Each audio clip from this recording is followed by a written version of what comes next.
Alright guys, this is DJ Wolf Live, and I'm going to talk about the passing of a legend, because he really was a legend. When I was 4 years old, in the fall of 1968, there was a new television show coming on. Now, I have to say this.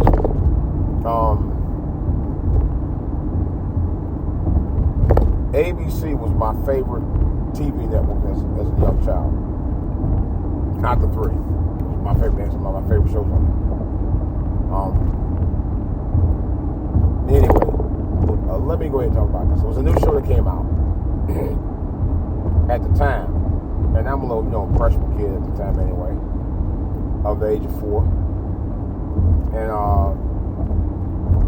it's also the year that Martin Luther King and Robert F. Kennedy were assassinated. So it kind of like spurred along my consciousness of the black experience and black movements that were going on during that era, when I was kind of aware, not really aware, not quite understanding it, but really knowing a very little of my understanding about it, but being aware about things that was going on that was going wrong. There was a show that came out by legendary producer Aaron Spelling, who produced tons of shows, including The Love Boat. This was like his first big hit in terms of television hits, specifically for ABC, because he did a lot of shows for them. And the show came out, was called The Mod Squad. And the main people on there were young undercover cops, played by 3 actors: Michael Cole, Peggy Lipton, who eventually was married to Quincy Jones, and Clarence Williams III. Clarence Williams III was one of the main reasons at the time period I got really woke as a young black man, seeing black faces on television.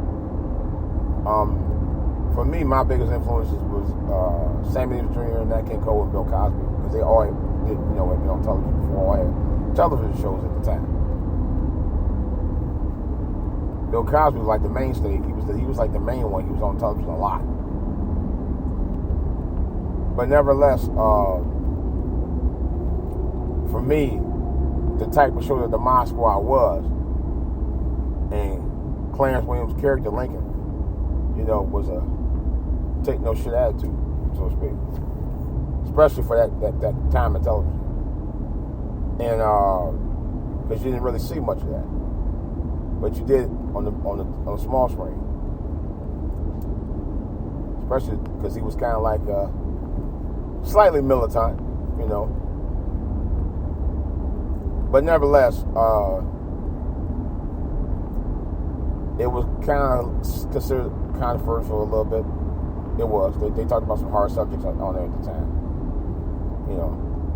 But it was a great show. I watched it for years. It was on 5 seasons. It went on from 1968 to 1973. So I was slightly influenced by it. I was influenced by him as an actor, because he was a brilliant actor. He was really. I can honestly say this: that Clarence Williams III was one of the most underrated actors in Hollywood. No question about that. I didn't realize that he didn't have any major acting gigs until long after the show was in 1973. He did a number of television shows and TV movies and stuff like that. But the first big one was that he came out with, in terms of that really got him really, really known again, was Purple Rain, and he was brilliant in that. And it really, I was touched by his performance. I really was.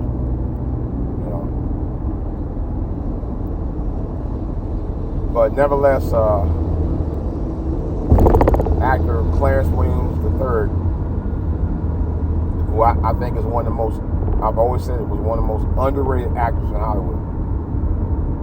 Definitely one of the most underrated black actors in Hollywood, period. Passed away on Friday at the age of 81 from colon cancer. He had a really, really storied career. The last lasted well over 5 decades.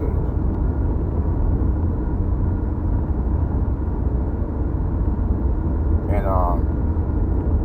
one of the things I can say about him is that